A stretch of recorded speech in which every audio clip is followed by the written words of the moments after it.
Hello, and thank you again for speaking to me today.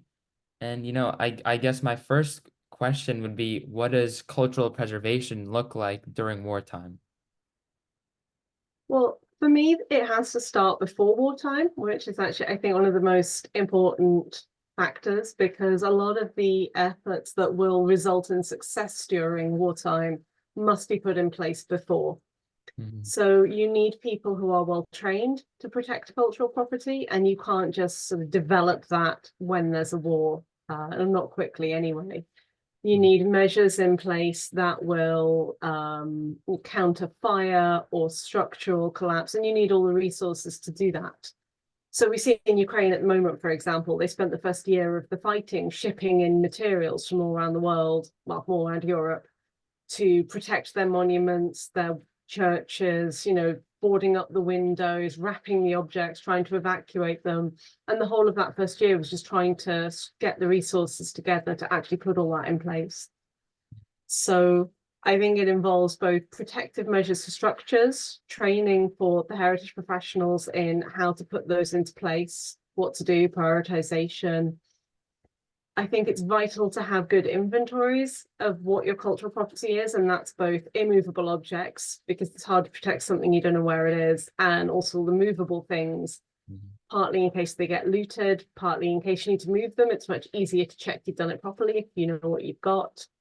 Mhm. Um, and then you need the experts. And then on top of all of that, that's just the civilian side. So you then have a military component as well, which Mhm. again doesn't just magically appear in conflict. That's something that only is successful after years of training.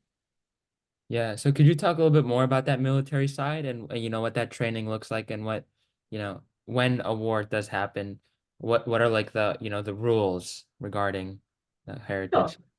So I've been training armed forces since 2019 now. So I've been doing it about 4 years. It's based on my experiences of doing it. I'm sure others, actually out there may have a slightly different view, maybe. But firstly, it involves being aware of what the law says. So the main piece of legislation is the 1954 Hague Convention for the Protection of Cultural Property in the Event of Armed Conflicts, and its first and second protocol.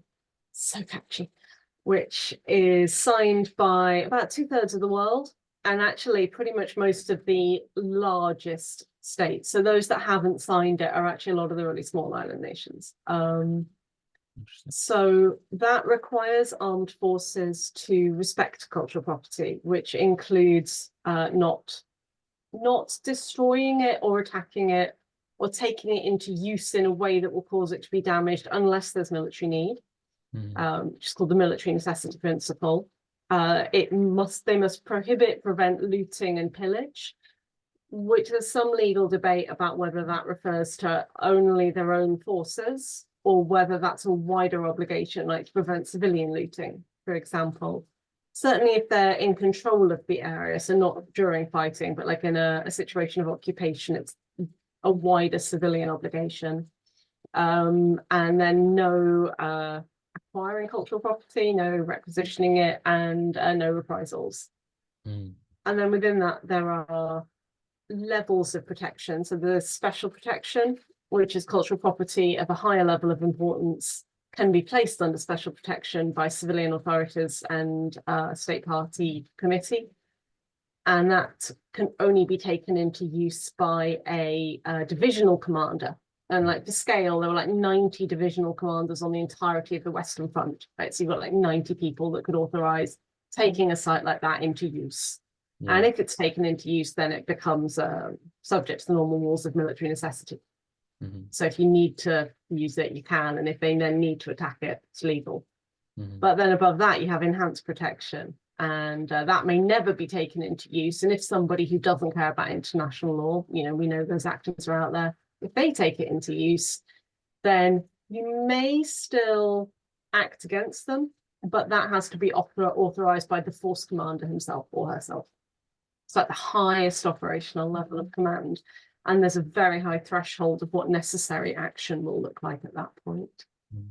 Um, I mean, it's not a well-used system. I think there's like 11 places under special protection in the whole world. Wow. And they enhanced protection list pretty much doubled last year. It's about 40 now, give or take. Yeah. So, but when you say 40 sites compared to 1,200 World Heritage sites, many of which contain hundreds of sites within that. Yeah. So it's not a well-used system, unfortunately. So a Interesting. lot of our military training goes through those obligations with armed forces, but rather than it being a sort of binary, can I target this, can I not, which we do work through with them, so that, you know, encountering cultural property that they may need to target, it's not the first time when they're making those decisions under pressure and they've already familiarized themselves. Mhm. But, you know, we also think about like, well, what happens if the site is under enhanced protection and your enemy occupier? Actually, what are your options there? How might that work? Mhm. What happens if you need to, you know, conduct an amphibious operation on the coast? And actually, that coast is part of a World Heritage Site. There's archaeological sites along the coast. How do you manage that? What happens if they didn't evacuate their cultural property in peacetime, ready like their, you know, states are supposed to, and they say to you, actually, we need to evacuate it now, and we need you to create a no-fire zone. Mhm. How do you do that? You know, what can you reasonably do? Um, so we work through all of those obligations with them and try and remind them as well that they also have a legal obligation to cooperate with the civilian authorities responsible for the cultural property. And it's not just like a military problem set, because when you're in secured communications in your own headquarters, there's often a real forgetfulness, not forgetfulness, but it's very difficult to communicate outside the headquarters. So actually reinforcing that they still have to figure out a way to make that work can be really valuable as well. Yeah. So I know you've had some experience with this topic in the Middle East, right? So what did, from your experience, what did this look like in the Middle East? What did the preservation of the cultural heritage look like in the Middle East? So my background is working in Syria, Yeah. and initially they had no preparations whatsoever. The Department of, it's called the Directorate General of Antiquities and Museums. They were pretty low resource to start with, and their budget, such as it was decimated by the fighting, so it was a lot worse. Yeah. So for them, there's no military training in place. There was no protection measures in place at any of the sites. They spent the first, God, at least until 2016, 2017, just digitizing everything. Where even are the sites? You know, putting them on maps, trying to photograph all the museum collections that weren't looted quite quickly. They evacuated every museum they could, but some of them the fighting started too quickly. So in the Aleppo Museum, you know, the curators were sleeping in the basement with their families to stop looters coming in. Yeah. They put everything to start with in the basement because then there's no power and the basement flooded from the groundwater. So they're trying to run generators to keep everything dry. Um, then that got moved into warehouses the other side of Aleppo. But then eventually, you know, secretly under the cover of night, with only 4 people knowing about it, they evacuated the whole lot to Damascus and just hoped that it wouldn't get shot or attacked. Yeah.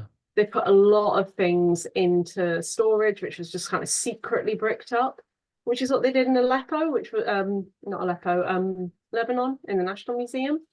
And that was fine until the director died, and he took where everything was walled up to his grave, and it took him 20 years to find the collection again. Yeah. Wow. So it's, you know, it's a risky move doing that, Yeah. but at the same time, looting in Syria was actually probably the biggest problem, like in terms of scale of loss.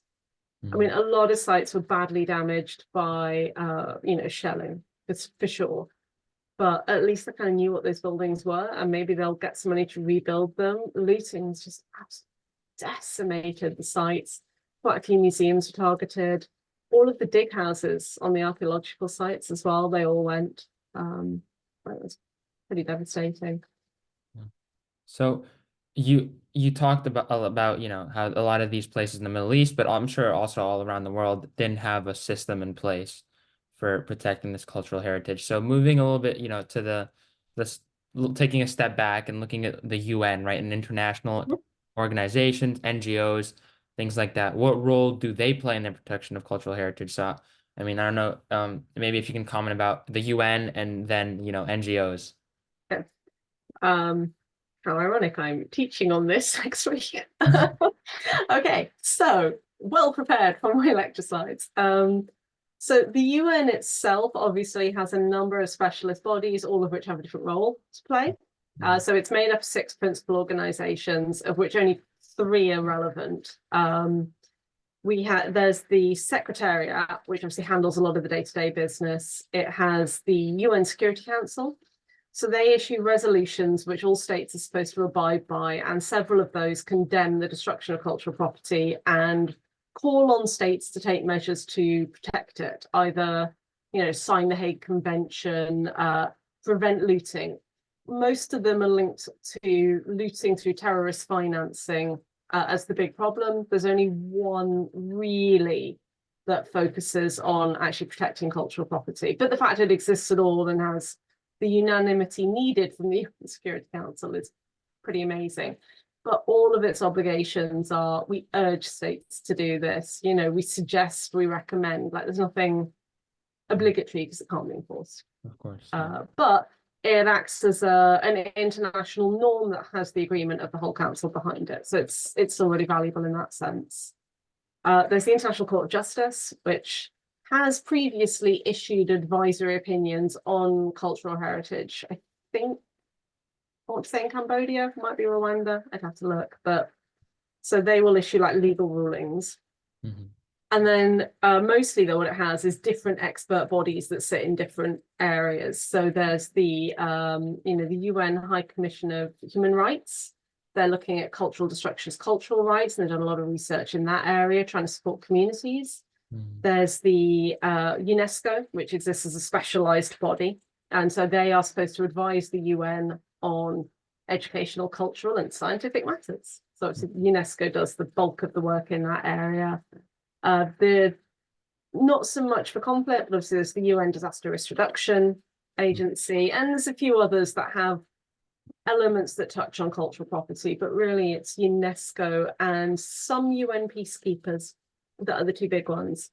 So Blue Shield's done a lot of training with the United Nations deployment in Lebanon, which is called UNIFIL, and we have an MOU with them, and we've been training them since 2013. And that's actually worked really well. So in the big explosion in Beirut in 2020, they asked to be deployed to protect cultural property in Beirut, even though it's outside that area. That was pretty good. And we've been doing work with the UN Peacekeeping School in Ireland, which is the Peacekeeping Training Institute. So that's had 2 years of the course, and they're already planning year 3 and training peacekeepers in cultural protection. UNESCO does the bulk of the work in that area, though, but it's challenging because the Armed Conflict Secretariat is minuscule compared to the size of, say, the World Heritage Committee, because it's where states put the money.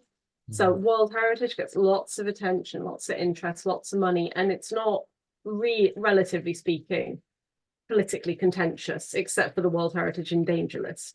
So one thing UNESCO, the World Heritage Committee can do is put sites on the in danger list. And of course, then other states will block that. Like Russia tried to block Syrian sites going on the World Heritage in danger list. But it gives them access to emergency funds, right? So Syria were in favor of it. And it raises a lot of international awareness about the problem. They conduct practical training courses where they can. They're currently developing guidance and online training for safeguarding measures. They'll do assessment missions, and they'll try and sort of do a quiet diplomacy with the delegates that the states send. Because at the end of the day, UNESCO has a secretariat, but it's a state body, right? It's mostly about what the states do, and they can't act in a way that would be contrary to the states. So when it comes to implementing the Hague Convention, they're limited to technical advice, and there are even restrictions on who they can advise and when they can advise. It's all got to be within the wording of the convention. So at one point, the Balkans, I think, Bosnia Herzegovina came up to them and said, we'd like to put blue shields on sites that were destroyed in the war as like memorials. Can we? And UNESCO said, oh, we don't interpret the convention. It's up to you. So their role is really, really restricted to what they call technical advice and training and dealing with requests. And the request has to come from the state party. I see. Yes, the UN is split up into many different groups that each play a role. So I guess one final question regarding that, and I don't know how if you can answer this. Do you think that the UN has been successful in their actions? I've heard mixed responses for sure, but what's your opinion if you don't mind sharing? I think it's impressive how much it's improving. I don't think I would say it's successful yet, Mhm. but I think compared to where it was 20 years ago, it's improved in leaps and bounds. I mean, 20 years ago, this wasn't on the radar of anybody except UNESCO. Mhm. The other parts of the UN wouldn't even consider it. You'd never get peacekeepers to even think about this. The fact that actually now there's a special rapporteur in the High Commission for Human Rights that focuses specifically on Yeah. cultural destruction as a human right. I mean, these are huge steps forward. Yeah. The biggest problem now has been funding.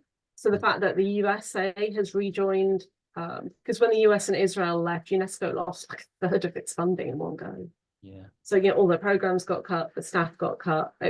It's a complete disaster for them. So are they there yet? Absolutely not. The amount that a lot of states have done in heritage protection for conflict is extremely minimal. But I really do like to see the direction it's moving in. I think it's the right direction. Yeah, well, that's good news, and I just like to thank you, obviously, for coming on. So. Yeah, no, you're welcome. If there's